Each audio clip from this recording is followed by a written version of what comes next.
আজকের গল্প শ্রীপতি সামন্ত। কাহিনী বনফুল। গল্প পাঠ অঞ্জন বসু। গল্প শ্রীপতি সামন্ত।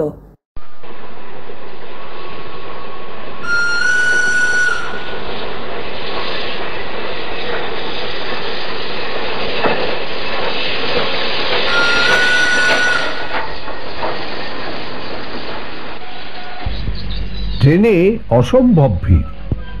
তিল ধারণের স্থান হয়তো আছে, কিন্তু মনুষ্য ধারণের সত্যই স্থানাভাব।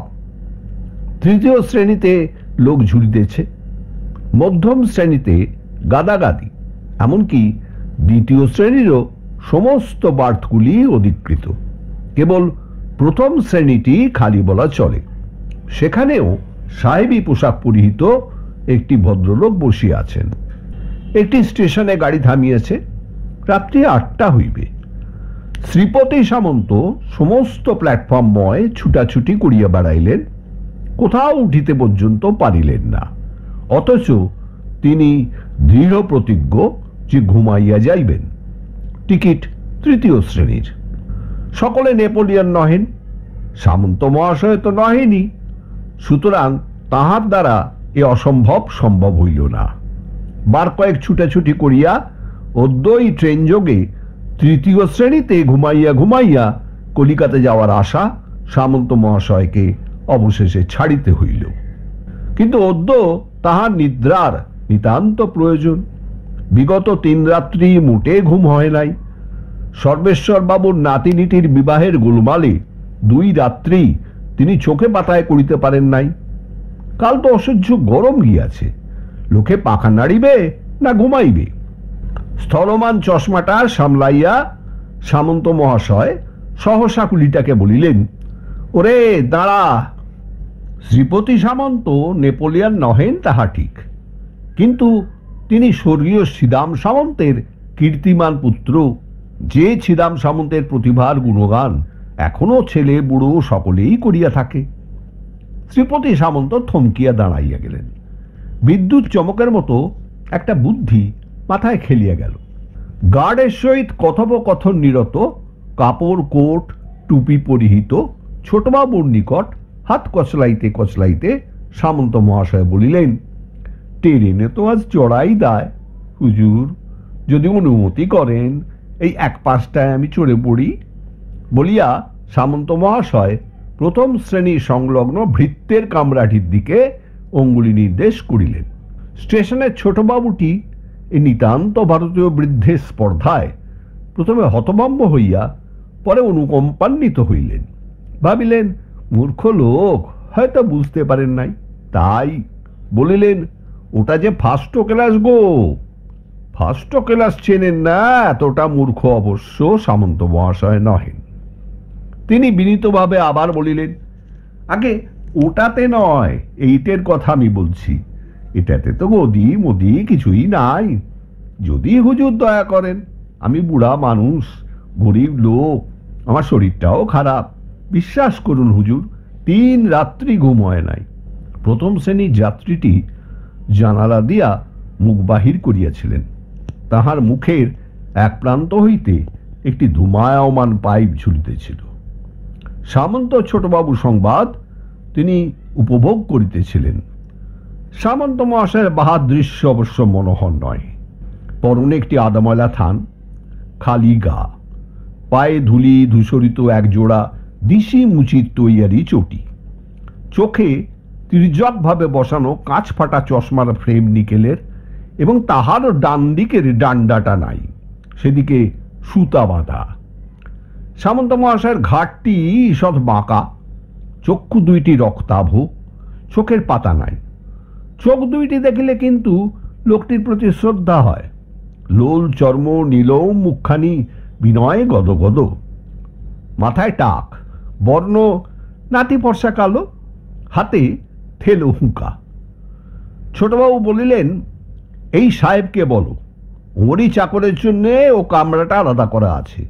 উনি যদি আপত্তি না করেন, আমার আর আপত্তি কি? প্রথম শ্রেণীর যাত্রীটি সাহেবী পোশাক পরিহিত হইলেও বাঙালি।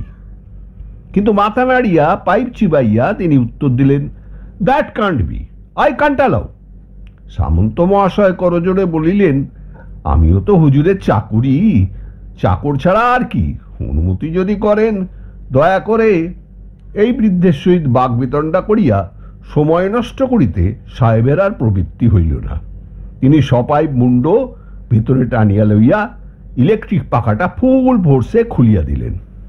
ঢং ঢং করিয়া গাড়ি সারিবার প্রথম ঘণ্টা হইল।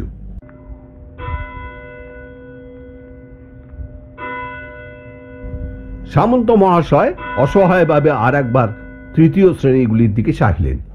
পায়দানে পর্যন্ত লোক ঝুলিতেছে, উহারই মতে শেষে ঢুকিতে হইবে। অথচ সামন্ত মতে স্থির করিয়া ফেলিলেন। শুনলেন হুজুর, এইটাতেই চললাম আমি, কুরুকে পাঠিয়ে দেন, ভাড়াটা আমি দিয়ে দিচ্ছি। ওরে আন আন, এইটাতেই আন সব। ওহে কালীকিঙ্কর, শাহপদ কোথায়? বাঞ্ছা, ও বাঞ্ছা, এইদিকে, এইখানেই চড়াও সব। হই হই শব্দে কালীকিঙ্কর, শ্যামাপদ, বাঞ্ছা, কয়েক বোঝা শালপাতা, এক বান্ডিল খালি বস্তা, 2 হাঁড়ি গুড়, একটা তরমুজ, একটা মুটি, একটা ছিপ, 2টা প্রকাণ্ড ঝুড়িতে নানাবিধ ছোট বড় মোচকাও পুটুলি, 1 টিন ঘি সমেত সামন্ত মহাশয়কে ফার্স্ট ক্লাসেই তুলিয়া দিল। কালীকিঙ্কর শ্যামাপদ পদদুলি লইয়া নামিয়া গেল। সামন্ত মহাশয় হাসিয়া বাঞ্ছাকে বলিলেন, তুই তাহলে ওই পাশের কামরাটা থাক গিয়ে, তোরই মজা হলো রে, তামাক টিকে সব গুছিয়ে রাখ। বাঞ্ছা নামিয়া পাশের কামরায় চড়িল। ট্রেন ছাড়িয়া দিল।